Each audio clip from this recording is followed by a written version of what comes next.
What's up, isang magandang umaga agri-farmers at Happy New Year sa ating lahat.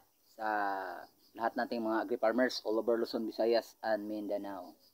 So ngayon, January 1, Lunes. So maga tayo sa ating daily routine kasi schedule natin ngayon sa spray. So bukas harvest tayo bukas sa ampalaya na kasi wala nang pipino natin, no. Todas yung pipino. Tapos so kaming makapagtanim ng bagong pipino doon, 2 lata.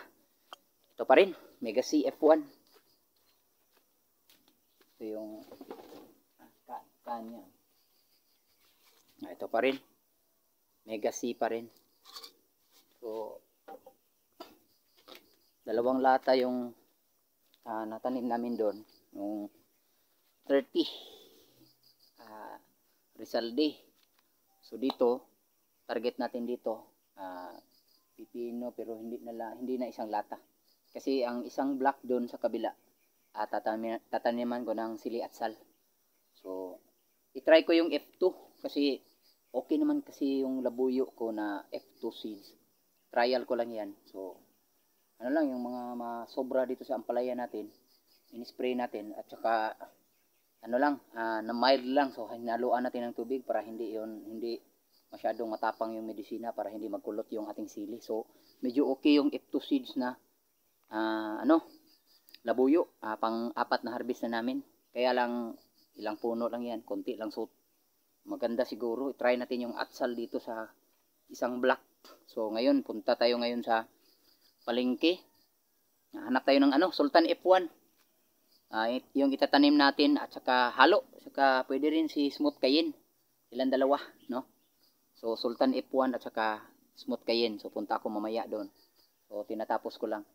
Nag-herbicide nga pala ako, agri-farmer, sa ilalim na king ampalaya. Ito yung ginamit ko. Kodjak. So, glufosinate. Ammonium. Ano to? Contact herbicide to. So, yun, no. Pakita ko sa inyo yung ating ampalaya doon. Lipat muna sa camera, ha. Ito na siya, agri-farmers, oh. Ito yung ilalim nating ampalaya. So, yan, nag-yellow na siya, oh. 3 araw pa lang yan. Hanggang doon sa dulo kasi mahal yung magpa-labor tayo nito ng laking gastos. So gumastos tayo no ng 800. May natirang konti. Ito lahat, oh, lahat ng nasa ilalim ng palaya, nagdidilaw na yan, ito, yellow na hanggang doon. Itong buong ampalayahan natin, yan, naninilaw na yan.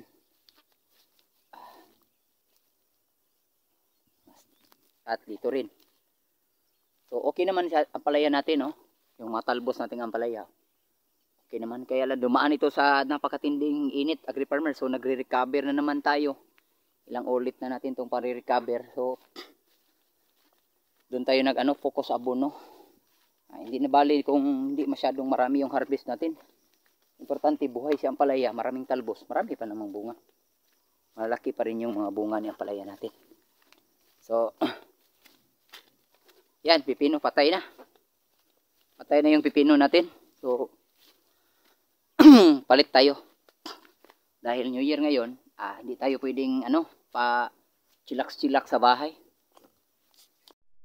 Yun yung gagawin natin ngayon. Punta tayo sa palengke.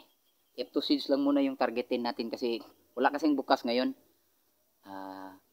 Ito kasi agri-farmers, kita nyo naman, malaki na yung saging. Kung medyo malaki na yung saging, may epekto talaga sa pagbunga. Pero si sili okay kasi dito, ito yung labuyo natin, oh. Yan. Yan yung siling labuyo. Daming bunga niyan. Kahit may malalaking saging na. So kaya pa rin. So subukan natin si atsal. Dami-damihan natin ng konti kasi balak kong pupunuin natin yung isang block doon. Tsaka siguro dito sa gilid ng palaya kasi matagal pa si ang palaya naggapang. Try natin mag-intercrop.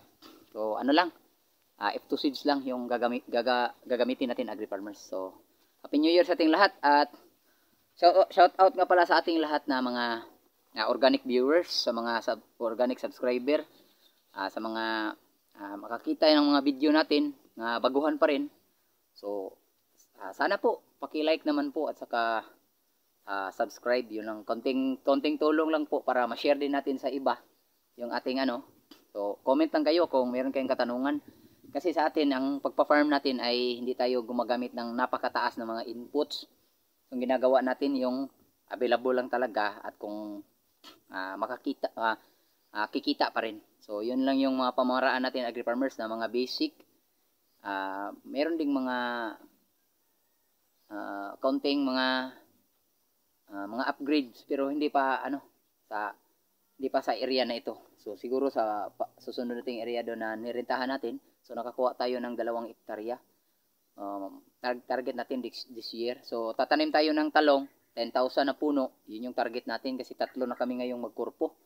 So yung target namin ay talong at mga 10,000 rin na siguro na atsal at saka yung dynamite kasi meron na tayong buyer doon sa ating sa malaking palengke. May nag-recommend sa amin na magtanim ng ganun. So i-try natin yung dynamite. So hindi na tayo mag siling panigang. So dynamite niyan at saka atsal yung focus natin. Siyempre nandito pa rin si Ampalaya doon. Magtanim din tayo doon. Pero ano yun yung agri-farmers, medyo counting upgrade na, magpa-plastic mulch na tayo kasi nga maganda pa na yung area, virgin na area, at saka maglalatag tayo ng ipot ng manok para pang pang matagalan na fertilizer sa ating organic fertilizer sa ating mga tanim. So ang kagandahan lang sa area na yon ay kabubukasan, hindi tatamnan ng saging. So wala tayong issue doon. So 1 year lang yung contract. So hindi pa tayo nakasign ng contract. Malapit na siguro mga March siguro magkumpisa tayo doon. Tsaka dito ito pa rin. So pagkatapos itong Ampalaya, hindi pa yan mamamatay, mag-intercropping tayo ng kalabasa, yung Suprema. So yun yung panghuli nating crop. So ito lahat kalabasa lahat hanggang doon sa malaking area na yun na tinamnan namin ng pipino. So kalabasa din yung pang last cropping natin doon bago tayo lilipat doon sa bagong area. So hanggang doon lang muna agri-farmers. Maraming salamat. At kung bago pa lang kayo sa ating malit na channel, huwag kalimutang mag-subscribe. Paki-click na rin ho yung notification bell para updated kayo sa gagawin nating video regarding sa gulayan at ating mga tanim. So hanggang doon lang muna. Maraming salamat. God bless at Happy New Year sa inyong lahat.